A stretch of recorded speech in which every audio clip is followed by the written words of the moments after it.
Olá, seja muito bem-vindo. Esse é o primeiro podcast do CBH São Lourenço. Mas o que é o CBH São Lourenço? Se você ainda não sabe.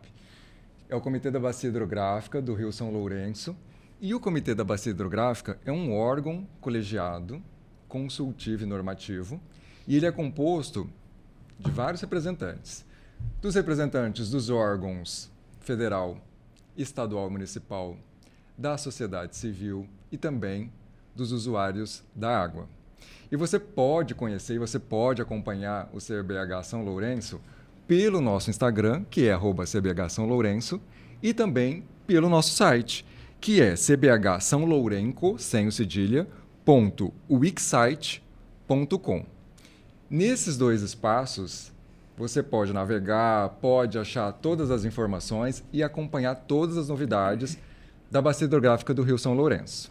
Então fica o convite para você já nos seguir, tanto no Instagram como no site.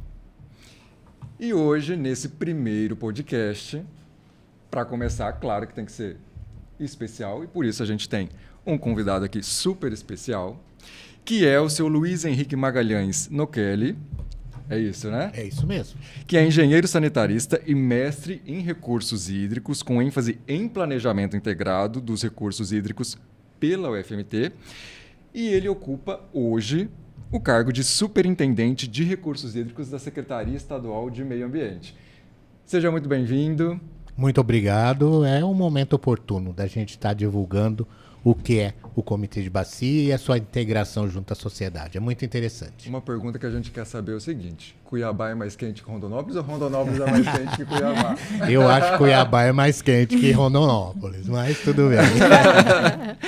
Bom, e a Mili Siqueira Cardinal de Almeida, que também está aqui conosco, é engenheira agrícola ambiental e bióloga pela UFMT, especialista em geoprocessamento e gestão ambiental e mestre em engenharia agrícola ambiental. E atualmente é a presidente do 4º biênio do CBH São Lourenço. Mili, seja bem-vinda ao nosso primeiro podcast. Obrigada, Wesley. Bom dia, bom dia. Obrigada, Nochelli, por você estar aqui com a gente. É um prazer estar colocando essa oportunidade de divulgação aí do CBH São Lourenço e de todos os CBHs aí do trabalho, né, que é feito nos CBHs do Mato Grosso. É um prazer estar aqui e muito obrigada. Que bom, vai ser bem legal. Bom, o tema hoje do nosso primeiro podcast é a gestão dos recursos hídricos, né, das bacias hidrográficas de Mato Grosso, de modo geral. Também, qual é o papel de um comitê da bacia hidrográfica e da Secretaria Estadual de Meio Ambiente? E um assunto que atualmente é muito importante, a sustentabilidade dos usos da água. Bom, para a gente realizar esse primeiro podcast, a gente conta com um super apoio. A gente tem o patrocínio da Usina Elétrica do Prata, que patrocina, então, como eu disse, esse episódio. A usina ela opera em 2 pequenas centrais hidrelétricas e em uma central. A gente agradece muito esse patrocínio, que nos ajuda a levar essas informações tão importantes. Ela fica aqui no município de Jucimeira, na região sudeste do estado. Tem a PCH Água Prata, também a Água Brava e a Central Geral Hidrelétrica Água Clara. Então, elas juntas, elas são capazes de abastecer aproximadamente 60.700 residências por ano. É muita coisa. Desde a fundação, lá em 2017, utilizam fonte de energia hidráulica, ou seja, é uma fonte de energia limpa, renovável e contribui de forma eficiente e sustentável para a matriz energética aqui da região. A gente conta também com o apoio da Secretaria Estadual de Meio Ambiente, do Centro de Pesquisa Pantanal e também da Associação Rondonopolitana de Proteção Ambiental. A gente agradece imensamente todo esse apoio para que a gente consiga realizar esse primeiro podcast do CBH São Lourenço. Bom, então vamos começar a nossa conversa, vamos começar o nosso bate-papo. Seu Luiz, as pessoas recebem água em casa, levantam de manhã, vão tomar seu banho para ir trabalhar, abrem a torneira, ou então chegam às empresas e é natural que tenha água disponível. Mas tem um processo, né? A gente precisa desses recursos hídricos para que isso que a gente está tão acostumado a receber continue disponível e com qualidade, né? Então, eu queria começar com essa pergunta. A importância dos comitês na gestão dos recursos hídricos em Mato Grosso para a população, de forma geral, e para que se tenha um desenvolvimento sustentável. Bom, acho que antes de responder essa pergunta, o que o comitê faz no composto, né, na composição da política estadual de recursos hídricos? Não é? Então, assim, da onde que surgiu? Por que o comitê? Então, na realidade, o comitê ele é um componente do sistema estadual de gerenciamento de recursos hídricos. Então, ele não nasceu do nada, né? Ele nasceu de uma política federal replicada a uma política estadual. Então, hoje, nós temos no estado de Mato Grosso, a política de recursos hídricos comporta o componente, 4 componentes, que é a SEMA, que é o órgão coordenador gestor, o Conselho Estadual de Recursos Hídricos e os comitês de bacia. Não é? E a agência de água, que ela ainda não está instituída, que vai ser instituída por uma lei específica. Então, é igual eu falo, a responsabilidade da SEMA na gestão de recursos hídricos vem por uma imposição legal. Né? Então, nós seguimos o que determina a legislação, seja ela federal ou estadual. E o comitê é parte integrante da política. E a nossa política ela tem um diferencial ímpar, que nenhuma outra tem, que deve ser obrigatoriamente integrada, descentralizada e participativa. E a gente só vai conseguir essa participação, essa integração, através dos comitês de bacia. Porque o problema, qualquer que seja ambiental, seja de recursos hídricos, acontece no município, acontece na área de jurisdição do comitê. Então, eu lá em Cuiabá é muito mais difícil de saber qual a problemática que está acontecendo aqui na região do São Lourenço, né? E é muito mais fácil para o comitê. Então, o comitê é a junção de esforços das pessoas que querem trabalhar em prol da gestão de recursos hídricos, da melhoria, né? Da sua área de atuação, onde você vive, para que a gente consiga fazer um gerenciamento, uma gestão mais eficiente e mais com próxima. Respostas à sociedade, porque é isso que ela precisa, né? Ela quer uma resposta rápida que muitas vezes o Estado não tem.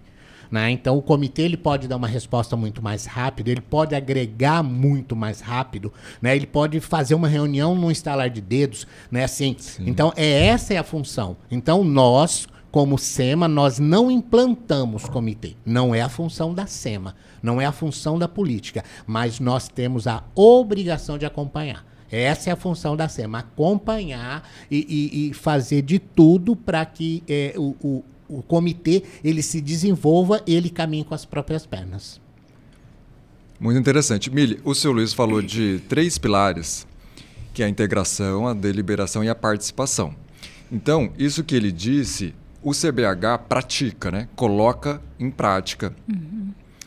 Explica para a gente essas 3 formas de atuação do CBH São Lourenço, como é que isso tem sido feito aqui? Bom, acho que a primeira coisa que traz essa diversidade de ideias e de contribuições no comitê é a presença de diversos setores da sociedade na representatividade do comitê. Os membros do comitê, como você já havia explicado, são compostos de 3 setores distintos, que são os órgãos governamentais, a sociedade civil e os usuários da água. Daí, essas pessoas que compõem o comitê já trazem aí as suas expertises da sua vida para dentro do comitê. Então, as discussões elas acabam sendo bem democráticas e diversas por conta da experiência de que cada membro traz consigo. E aí a gente consegue também com essa participação diversificada, trazer para o público, pontuar para o público determinadas problemáticas. A gente consegue estar atuando ali e explicando através da educação ambiental, trazendo conhecimento, através das nossas redes sociais, através da nossa atuação mesmo aqui na nossa região. Você falou dos órgãos públicos, né? Isso. Então, para as pessoas entenderem, esses órgãos públicos, eles podem ser quais? Prefeituras? Exato. A maior parte da composição do comitê é pelos representantes das prefeituras que fazem parte da abrangência do comitê, que é os municípios de Jaciara, Jucimeira, São Pedro da Cipa, Dom Aquino, Campo Verde, Pedra Preta, São José do Povo, Guiratinga, Itiquira, Barão do Melgaço, Santo Antônio do Leverger e Rondonópolis. A gente tem todos esses municípios que fazem parte do nosso comitê, e as prefeituras, na maioria deles, fazem parte do comitê também.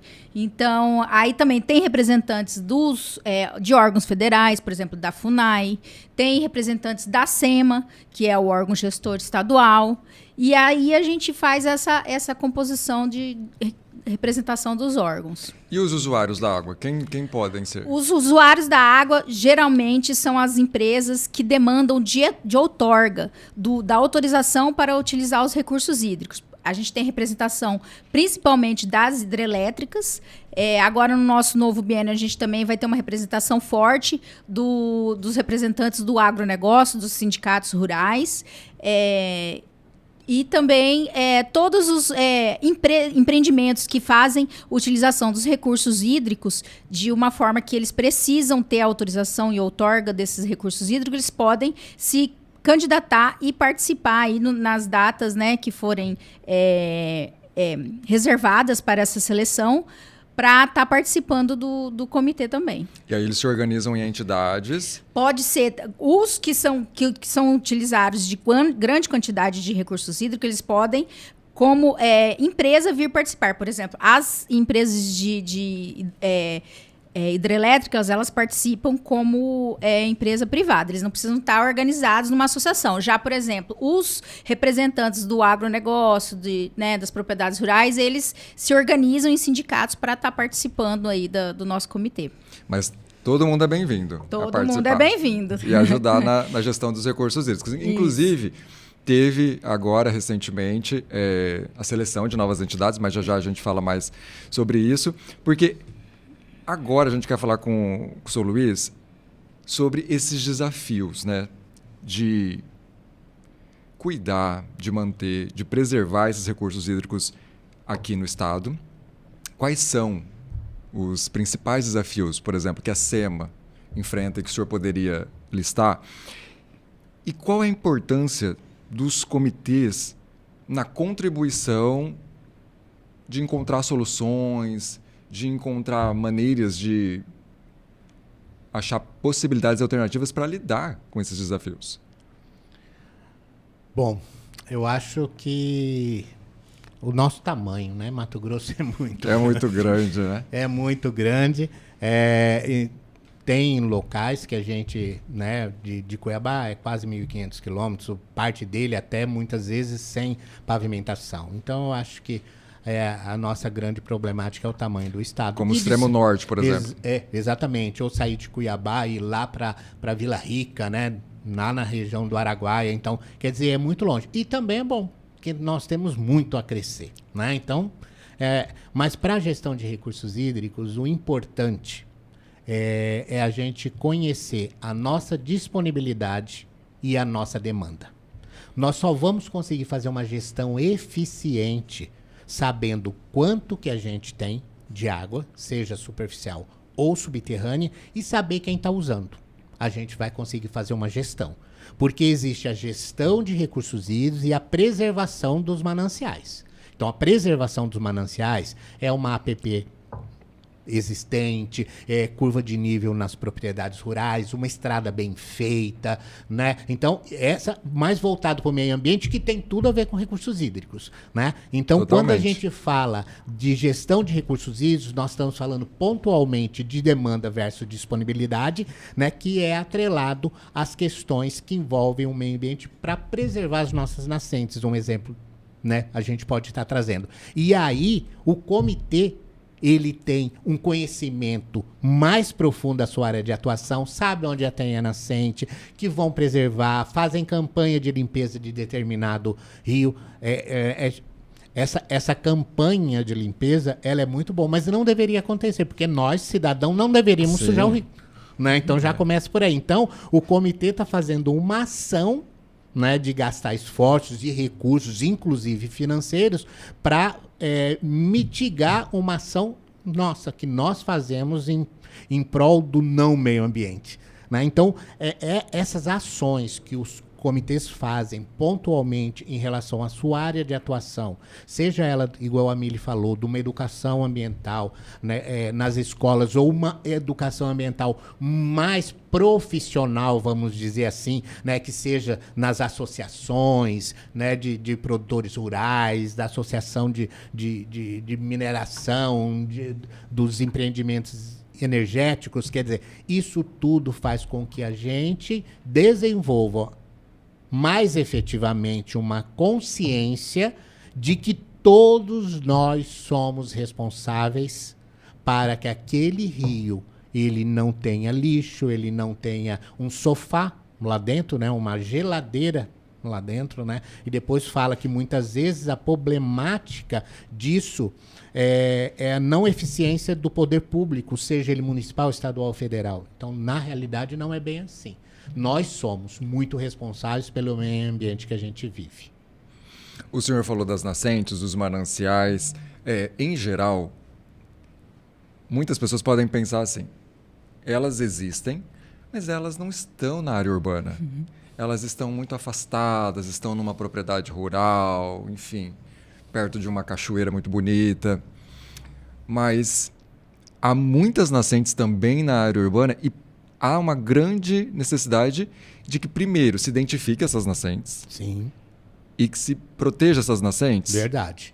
Né? Nós temos nós, né? O Estado tem, né, um programa vindo do Ministério Público que é o... Águas para o Futuro. Águas para o Futuro, que é justamente a identificação das nascentes, a reversão, né, para o estado natural, obviamente, se é possível, se tem um estudo técnico, né, o cercamento, a revitalização, né? Então o Ministério Público já está fazendo esse trabalho. E isso é muito importante. Obviamente que nós, quando criamos as nossas cidades, todas elas próxima ao manancial. E querendo ou não querendo, a área urbana, ela dificulta a preservação das nascentes. Né? Por quê? Porque nós temos um controle... Se feita de maneira desorganizada. Isso, exatamente. Mas, exemplo, o poder público na sua área de atuação, que é o município, o seu uso e ocupação do solo, muitas vezes ele está muito mais lento do que uma invasão. Não é? Entendeu? Então, assim, é assim, né? Eu trago por Cuiabá. Hoje você passa numa rua, não tem nada, dali 2 dias aquilo ali está repleto. Daí eles entram desmatando tudo, fazendo tudo que não deveria ser feito. Então, hoje, quando você tem um plano diretor bem traçado, que você sabe que a cidade vai correr para aquele lado, então o poder público consegue fazer essas atualizações, essas melhorias, não recuperando, evitando a degradação da nascente, né? Evitando que seja... Hoje, os grandes condomínios que estão sendo construídos em Cuiabá, provavelmente aqui também, leva muito em consideração isso. Você tem que deixar uma parte, se tem nascente, você tem que preservar, né? Então, hoje, o foco é esse. Infelizmente, eu digo assim, por Cuiabá, não por Rondonópolis, né? O poder público municipal demora muito para agir quando tem uma invasão. E daí, quando eles saem, quando tem a reintegração de posse e os posseiros saem, a degradação já ficou. Uhum. Muitas vezes é irreversível. Uhum. E também existe, hoje, uma consciência mais profunda de preservação. Antigamente, não. Né? Seja na área urbana ou na área rural, não tem uma nascentezinha aqui, eu vou perder minha área, eu já tenho uma área pequena, né? Então eles aterravam e com isso a nascente deixou de ser aqui e passou a ser 50 metros abaixo. Então hoje eu vejo que a consciência precisa melhorar? Não vamos discutir, precisa, mas que já melhorou muito de quando há um tempo atrás, sim. Então a gente precisa, sim, que essas nascentes sejam as que tenham condições de ser recuperadas, que sejam recuperadas. Só para a gente explicar, porque pode ser que tenha alguém que não saiba, o que é um plano diretor? Sim.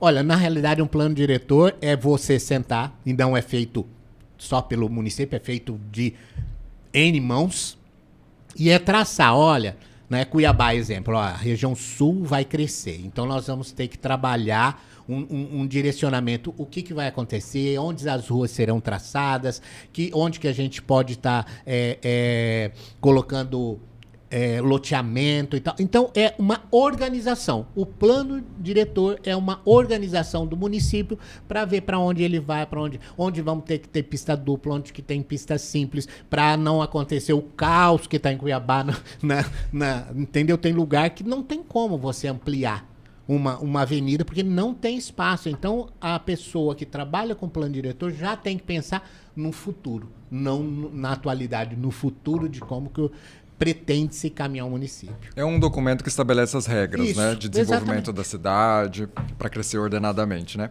Ô, Mili, o seu Luiz falou que a consciência é um grande desafio que tem melhorado muito, e o CBH tem um projeto que chama Água em Foco, que leva, não é isso, palestra às escolas e trabalha essa consciência justamente nesses cidadãos, né? Nessas crianças, adolescentes, nas escolas públicas.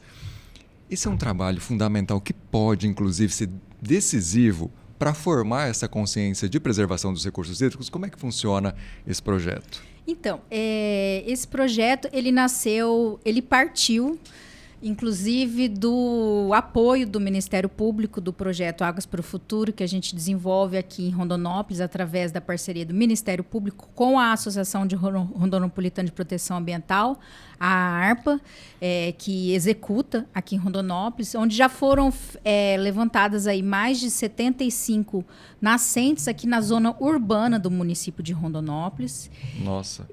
E aí onde a gente já fez a catalogação dessas nascentes e como eu estou no projeto realizando Águas para o Futuro e estou presidente do Comitê de Bacia Hidrográfica, e as duas coisas são extremamente importantes, a gente resolveu unir esses dois projetos e levar para as escolas. Aqui, primeiramente, essa primeira etapa pegou as escolas do município de Rondonópolis, e a gente já fez 12 escolas estaduais aqui no município de Rondonópolis, onde a gente leva para eles informações sobre o que é uma bacia hidrográfica, qual é o papel do Comitê de Bacia Hidrográfica do São Lourenço, a abrangência.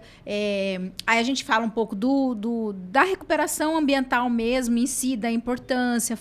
Falamos também do projeto Águas para o Futuro. Mostramos assim 2 casos bem emblemáticos aqui da cidade, onde a gente consegue tocá-los, né, com a situação daqueles locais, com principalmente a existência do lixo, dos resíduos em torno, que a nossa maior problemática aqui dentro do município é a questão dos resíduos sólidos, que, como o Nochelli já havia falado, não depende só dos órgãos gestores, depende de cada um. Eu sempre chamo as crianças e falo, olha, não depende da prefeitura, não depende do Estado, depende de cada um de nós. Os resíduos sólidos, a gente poderia dizer que é o lixo? É o lixo. É o principal problemática que a gente encontra em todas as áreas verdes de Rondonópolis que a gente anda. A principal problemática é o lixo, o descarte inadequado do lixo.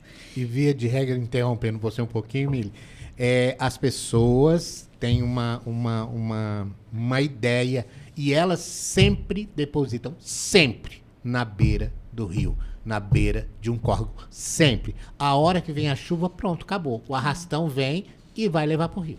Isso não foge à regra. Todo lugar que você vai, inclusive na questão da periferia, na periurbana ali, né, na onde está acabando o município e começando a zona rural, é onde as pessoas depositam. E via de regra, depositam na beira dos nossos mananciais. E assim, eu explico para eles que assim, um papel de bala que jogar, descartar aqui no chão, vai vir uma chuva, vai levar para um manancial, e esse papel vai parar lá no Pantanal.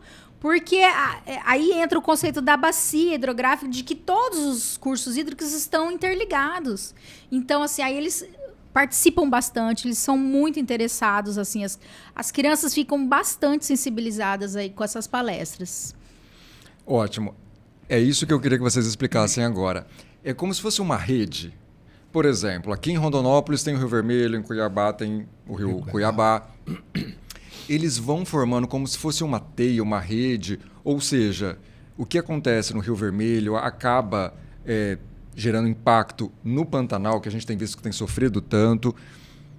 Explica pra gente como que eles estão interligados e como é que um afeta o outro, e por isso que a gente precisa preservar todos eles. Sim, é igual você falou. É uma teia mesmo, né? Existe aquela bem fininha, que é lá em cima, né? Na parte do Planalto, mais alto, onde tem a nascente, ele é muito pequenininha, mas ela junta com 2, com 3, e ela vai engordando, ela vai crescendo, e ela chega a ser, exemplo, o Rio Vermelho caindo no São Lourenço, ou São Lourenço caindo no Vermelho, sempre é uma briga, né? Uma discussão, mas tudo vem. E se lá em cima você fizer uma arte, uma degradação, por exemplo, aqui, né, Alto Coité aqui para cima. Então, a mineração que tem lá causa o quê? O excesso de sedimentos. O excesso de sedimentos vem para onde? Desce pelo Rio Vermelho, né? E vai... Alto Coité que o senhor fala, Poxoréu ali. Isso, exatamente. Que tem a nascente do Rio Vermelho. Isso. Ele passa por ali, Jarudória, aquela região, né? Então, tudo que você faz a montante, né, acima da gente, a consequência vai acabar lá embaixo. Nós temos um caso, exemplo, de Cuiabá.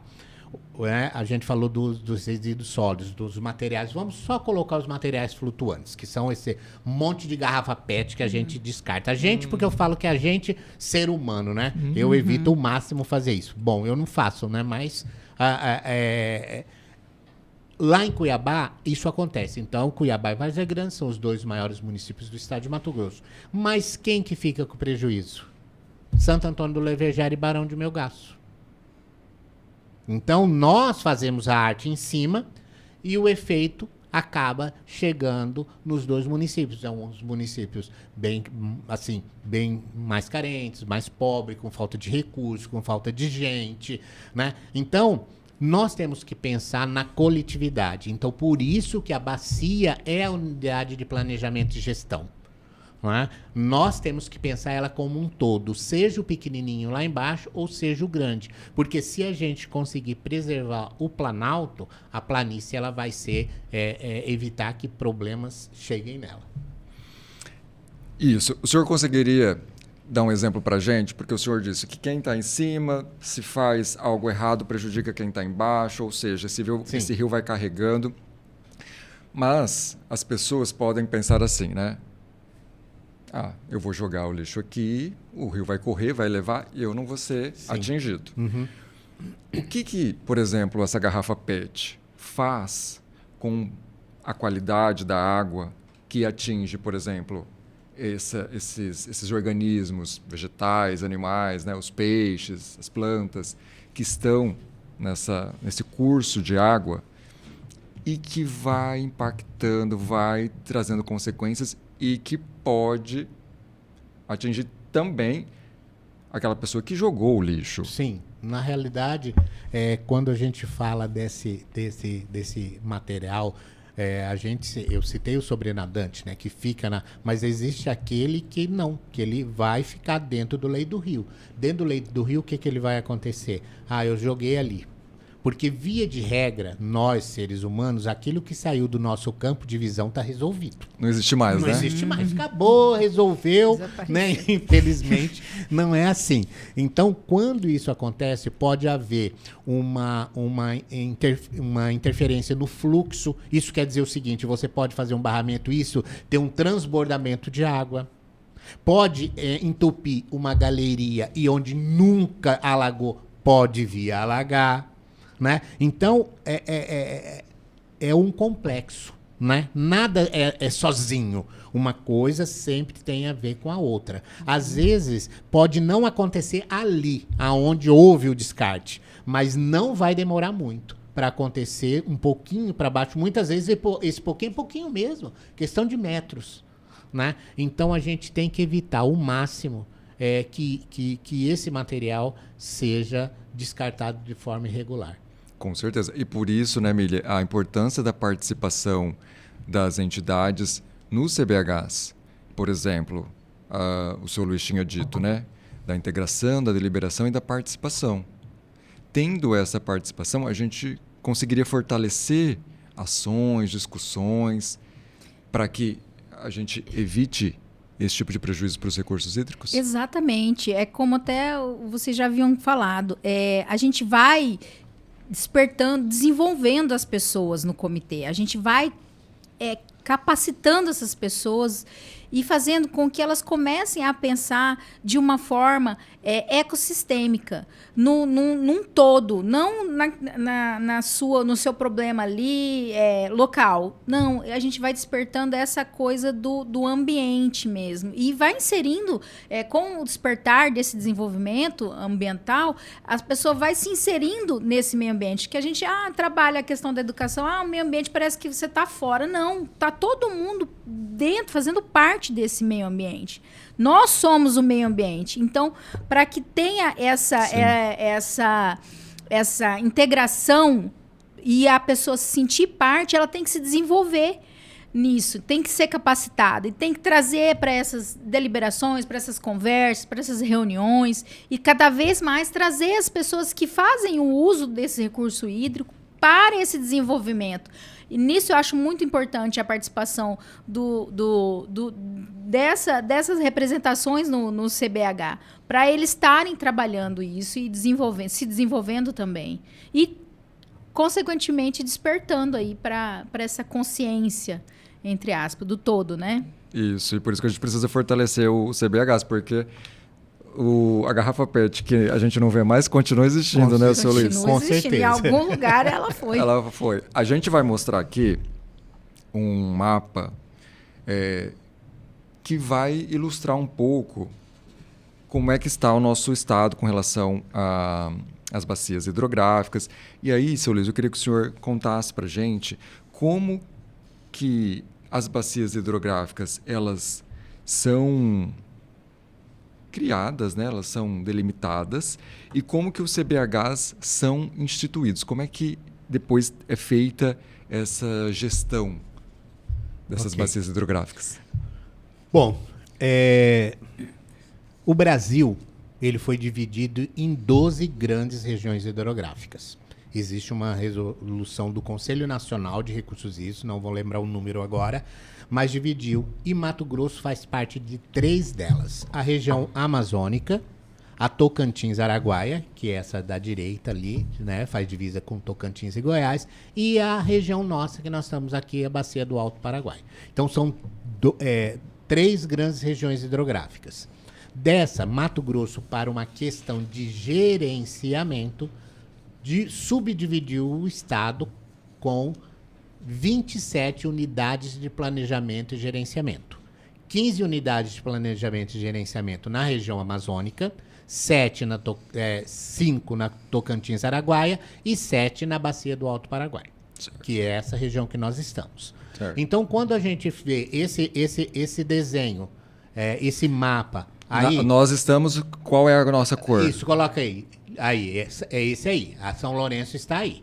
Então, essa região aqui, né, do São Lourenço, do Cuiabá, do Alto Paraguai, do Sepotuba, do Cabaçal e do Jauru, todos esses comitês fazem parte aqui da bacia da região hidrográfica do Paraguai. Então, nós temos 1, 2, 3, 4, 5, 6 comitês nessa região. Via de regra, tirando a região ali que iniciou, cada comitê usa uma área de planejamento. Então, o São Lourenço, aqui onde a Mili apontou, ela é a unidade de planejamento P5. Então, essa é a jurisdição do Comitê de Bacia, levando em consideração a divisão hidrográfica do Estado. P5 significa área? Significa unidade de planejamento do São Lourenço, P5, que a gente subdividiu. Exemplo, Cuiabá é P4. Então, a unidade de planejamento P4. P por quê? Pantanal, né? Paraguai, Pantanal. Então, nós temos esses comitês e essa área de jurisdição. Como que o comitê, como eu falei anteriormente, a SEMA não implanta comitê de bacia. Nós somos detentores de fomentar e de ajudar a implementar da mesma forma. Porque não é só implementar. Tem procedimentos a serem seguidos, tem legislação que tem que ser seguida, tem que organizar as documentações, tem que ter carta de aceite dos participantes. Por quê? Porque é uma vontade popular, mas é uma vontade que tem que estar no papel, uma vontade que o município quer participar. E isso tudo agrega informações, documentos, e isso é apresentado ao Conselho Estadual de Recursos Hídricos. E o Conselho Estadual de Recursos Hídricos que, de fato, institui o Comitê de Bacia. Então, a instância máxima da política de recursos hídricos no estado de Mato Grosso, que é o Conselho Estadual de Recursos Hídricos, ele instituiu esses 12 comitês hoje existentes no estado de Mato Grosso. E o comitê, ele tem uma área de jurisdição. Exemplo, o Cuiabá. Ele começou na área urbana, ali, né? Só Cuiabá e Várzea Grande, Barão e Santo Antônio. E hoje a gente ampliou. Então hoje o Cuiabá pega todinha a unidade de planejamento P4. A mesma coisa está acontecendo com o Alto Telespires. Bota a mão lá, Mili. Isso aí, né? Então hoje ele já está querendo expandir para a unidade de planejamento como um todo. Então o próprio comitê, ele cresce, ele muda, ele tem as suas metamorfoses, né? Então, mas sempre chegando na sua área de jurisdição, essa é o trabalho dele, é para pegar a área como um todo. Então nós vamos ter 27 comitês no estado? Eu acredito que não. Por quê? Porque nós temos áreas que não temos necessidade, porque o comitê nasce de uma necessidade de resolver alguma coisa. Infelizmente, nós não estamos acostumados a evitar problemas. Nós estamos acostumados a correr atrás do prejuízo já instituído, né? Então, via de regra, o comitê ele não nasce como preservacionista, né? Ele nasce porque tem algum problema em algum lugar. Então, aí você consegue agregar as pessoas para que pensam da mesma forma, com o mesmo foco, né? Cada um, obviamente, puxando a sua sardinha para o seu lado, mas isso é normal, né? Eu acho que o comitê justamente é um parlamento das águas, onde você tem sua opinião, eu tenho a minha, a Mili tem a dela, e a gente tem que chegar num consenso aqui. Você vai ceder um pouquinho, eu vou ceder um pouquinho, ela vai ceder um pouquinho, a gente vai chegar num consenso. Por quê? Porque a gestão de recursos hídricos é para todos, usos múltiplos. Não, eu tenho mais... Não, todos nós temos direito à água. A única coisa que na Constituição diz é o seguinte, que uso prioritário, abastecimento humano e dessedentação animal. O resto a gente tem que sentar e discutir. Mili, e o comitê, ele é um organismo, ele é consultivo, normativo. O que isso significa nas ações que o comitê realiza para atender essa necessidade de resolver um problema, mas também de preservar esses recursos hídricos? O comitê ele funciona como um mediador aí desses conflitos, né? Como ele está na ponta, ele está próximo às problemáticas existentes nas bacias. Então, a gente acaba tendo conhecimento de um déficit hídrico em alguma determinada região. Esse ano a gente teve um exemplo muito grande que várias cidades aqui até decretaram estado de escassez hídrica, né? Jucimeira, Rondonópolis, Jaciara. E a gente teve bem próximo aí uma situação bastante complicada. E sabendo dessa escassez que a gente teve, que teve bastante áreas aqui, principalmente áreas de assentamento ali em Jucimeira, que ficaram totalmente sem água e até para o abastecimento humano. Então, assim, foi uma situação bem crítica mesmo. E aí, o que a gente começou? Vamos tentar fazer alguma coisa, alguma ação para evitar esse tipo de situação novamente. Como que a gente pode fazer isso? O que mais a gente percebeu que agora que dava para fazer assim, é a questão da educação ambiental. Vamos trabalhar a educação ambiental. Vamos trabalhar principalmente nas áreas... A gente deu um foco para as escolas das áreas rurais nessa primeira etapa. Então, a gente trabalhou com várias escolas rurais. E vamos trabalhar essas crianças que vão levar esse conhecimento que eles adquiriram lá na escola para os pais. Porque tem a questão da APP, da nascente, que é extremamente importante, que é uma das... Na área rural é uma maior... a existência da APP está intimamente ligada com a existência do curso hídrico.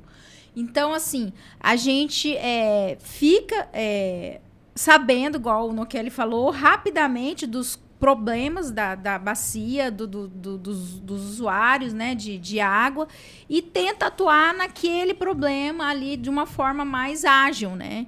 E trazendo isso também sempre para a questão ali das discussões do comitê em si, né? Das reuniões, a gente sempre traz. A gente também promove ali a conversa, por exemplo. Tem o setor hidrelétrico, ali em Jaciara, Jucimeira, às vezes tem não tem uma conversa aberta com o pessoal do município, da prefeitura em si. Então, aí a gente está promovendo sempre ali o diálogo, podendo chegar no outro e conversar, para poder se entenderem aí no uso dos recursos hídricos. Sim. Seu Luiz, e quais são as iniciativas que o senhor poderia destacar para a gente, as mais importantes, talvez, que a Secretaria Estadual de Meio Ambiente e o CBHs, eles têm realizado, têm planejado, para a gente conseguir efetivamente proteger e conservar os nossos recursos hídricos aqui de Mato Grosso? Olha, a SEMA, na medida do possível, apoia as ações dos comitês. Então, assim, não é que é mais fácil. As atividades, elas vislumbram mais dentro da área do comitê. Então, ele tem uma visão melhor do que deve acontecer na região. E a gente apoia na melhor forma possível, na parceria dos nossos servidores. Aqui, nós temos a nossa unidade regional descentralizada, né? Aqui é a do de Rondonópolis, então temos servidores daqui que trabalham junto aos comitês de bacia. Então, é essa articulação que a gente procura estar agregando aos comitês, participando pontualmente das ações que eles estão desenvolvendo. O que o Estado fez para a questão dos comitês de bacia, né? Nós tivemos um programa federal desenvolvido e criado pela Agência Nacional de Águas e Saneamento Básico, ANA, que chama-se Procomitês, o programa Procomitês. Porém, esse programa era um programa de repasse financeiro aos comitês de bacia para que eles tivessem uma secretaria. As questões administrativas, questões de capacitação, fossem possíveis, né, de atender. O governo assinou esse convênio. houve um repasse anual de 550 mil para o estado de Mato Grosso durante 5 anos.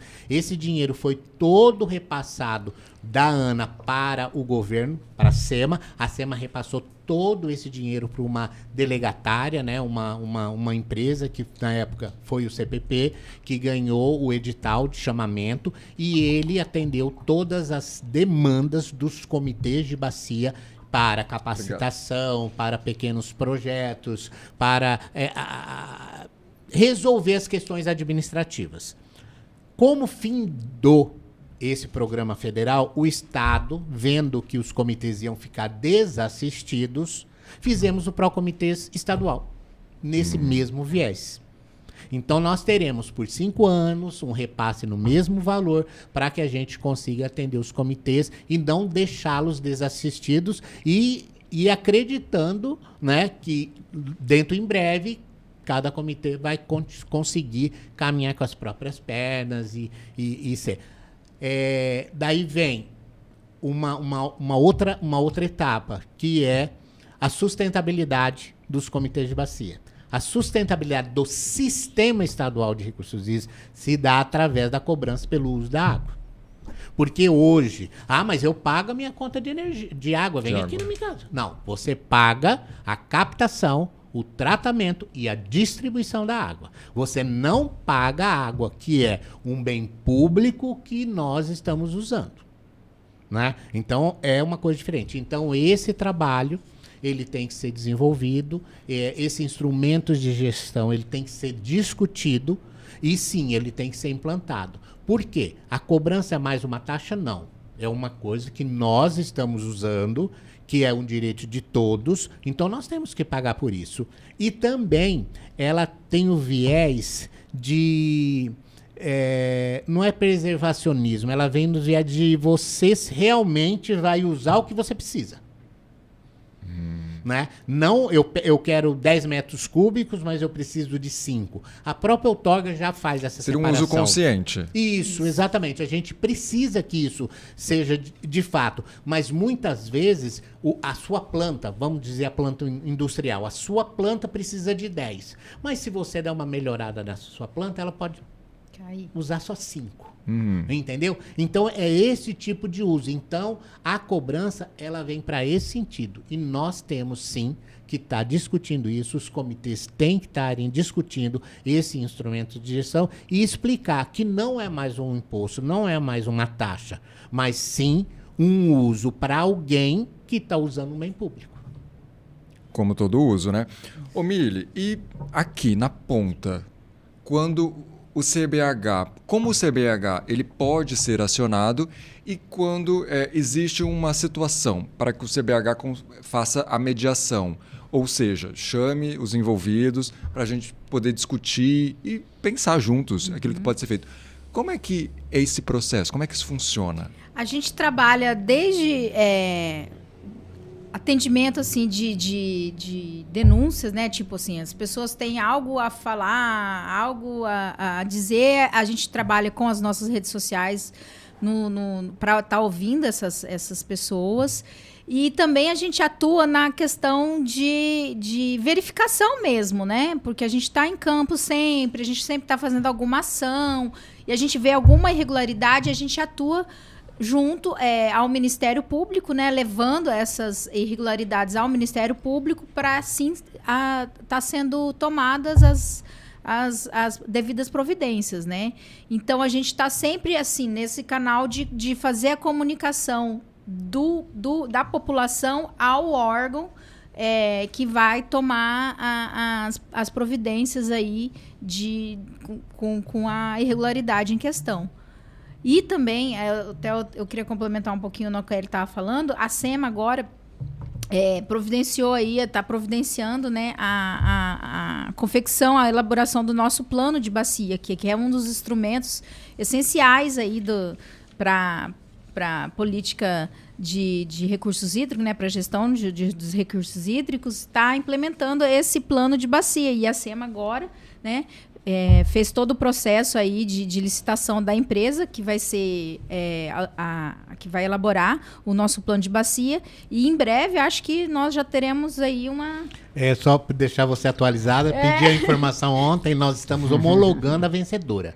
Então já teve todos os trâmites burocráticos, todas as questões administrativas, respondemos todos os questionamentos, porque houve empresa que achou que tinha não sido bem avaliada, né? Então a Lília me informou ontem que já estamos homologando. Então a gente já tem uma vencedora, então provavelmente daqui uns dias a gente já vai estar sentando aí para ver como que a gente vai dar o pontapé inicial. Graças a Deus. O plano da bacia hidrográfica, ele é o quê? Ele é o plano diretor da bacia hidrográfica. Ele vai direcionar aí. Primeiro ele vai fazer organizar as ações. Mas primeiro ele vai fazer um diagnóstico de como está a bacia. E o nosso é o plano e também enquadramento, que é a parte de qualidade de água. Coisas. Vai fazer as duas coisas já aqui para nossa então, região. O prazo é mais ou menos uns 36 meses, né? Com começo, meio e fim.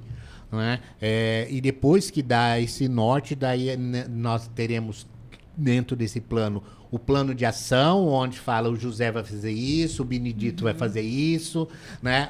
O recurso a gente pode estar buscando aqui, né? Então é a radiografia mesmo, sabe? É um levantamento real, né? Com diagnóstico, o Amir falou, prognóstico, plano de ação, para que a gente consiga desenvolver, gerenciar, né, a bacia como um todo da melhor forma possível.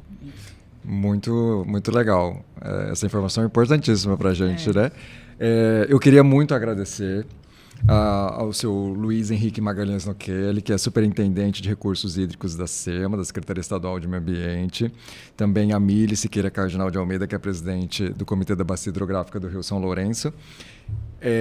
E para a gente encerrar, né, queria deixar uma pergunta para vocês, e já abrir a oportunidade para vocês também falarem, fazerem agradecimentos. Como a sociedade pode se engajar nessa ação que é tão fundamental nesse momento de preservação dos recursos hídricos, junto com os comitês da bacia hidrográfica, junto com a Secretaria Estadual de Meio Ambiente? Bom, eu acho que é uma forma, né, bem palpável, real. Ela está envolvida no comitê de bacia, né? Porque as pessoas, quando elas têm um objetivo que é comum, né? No caso, né, ação voltada à gestão de recursos hídricos, o passo, o pontapé inicial, a forma de agregar é participando dos comitês. Mas eu sou uma dona de casa, que eu não participo de nenhum comitê, como que eu posso fazer? As reuniões dos comitês, elas são abertas à população de uma forma geral. Então não quer dizer que eu tenho que estar vinculado a alguma instituição. Eu posso participar da reunião do comitê, eu posso falar, eu posso dar sugestões. O comitê ele é aberto, como o Conselho Estadual de Recursos Hídricos é. Né? Então tem sim, o comitê tem reuniões ordinárias, onde fala local, horário, né? Tudo. Então a pessoa que quer realmente participar, ela tem sim um espaço aberto dentro da área do comitê de bacia. E qualquer pessoa pode acionar o comitê se deseja fazer alguma ação nesse sentido, tanto de manifestação ou de educação ambiental. A gente está aberto a sugestões, a contribuições. E nós temos as nossas redes sociais aí, que você já tinha falado, o nosso contato, para aberto mesmo a população que deseja estar participando. A gente acolhe aí qualquer contribuição. Todo mundo, sejam bem-vindos. Venham nos ajudar na preservação dos recursos hídricos. Então, eu quero agradecer imensamente, Mili, você também, seu Luiz Nochelli, e também agradecer o nosso patrocinador, a Usina Hidrelétrica do Prata, que patrocina esse episódio, que tem um complexo de usina elétrica do Prata que opera 2 pequenas centrais hidrelétricas e uma central geral hidrelétrica em Juscimeira, aqui pertinho de Rondonópolis. E esse complexo é composto pela PCH Água Prata, também pela PCH Água Brava e a central geral hidrelétrica Água Clara, que produz então mais de 60... produz energia elétrica para mais de 60 mil residências por ano.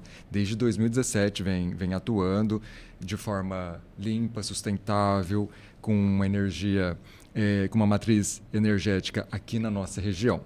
Bom, além desse nosso importante patrocinador, a gente tem também um agradecimento especial à SEMA, Secretaria Estadual de Meio Ambiente, que cedeu o Superintendente de Recursos Hídricos, o seu Luiz Henrique Nochelli, que nos enriqueceu muito, com muitas informações, e que tem uma visão assim, fundamental sobre a gestão hídrica aqui em Mato Grosso.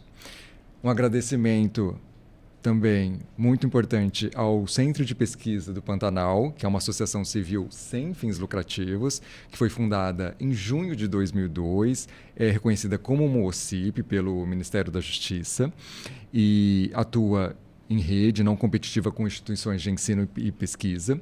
O CPP promove frequentemente a sustentabilidade ambiental, social e também econômica de áreas úmidas e, especificamente desde 2018, apoia os comitês da Bacia Hidrográfica aqui de Mato Grosso. Também quero agradecer muito fortemente a Associação Rondonopolitana de Proteção Ambiental, a ARPA, que é a idealizadora e também executora desse podcast, que desde 1988 a ARPA tem atuado em defesa do meio ambiente aqui na região sul de Mato Grosso e é fundamental na administração dos recursos para este projeto, por exemplo, entre muitos outros. Trabalha com conselhos, projetos de conscientização. A ARPA fortalece o engajamento social pela sustentabilidade. Então, nosso sincero reconhecimento a esse compromisso, parceria da ARPA em visibilizar essa iniciativa. Também quero agradecer a produção desse podcast, que é do Igor Hoffman, e reforçar o convite para você seguir o Instagram do CBH São Lourenço, que é o @CBH São Lourenço, e também acessar o nosso site cbhsãolourenco.wixsite.com. Esse é o primeiro episódio do podcast CBH São Lourenço. Agradeço muito que você nos acompanhou até aqui. Ajude a gente a compartilhar os conteúdos do CBH São Lourenço e vem junto com a gente na defesa e na preservação dos recursos hídricos. Até o próximo podcast.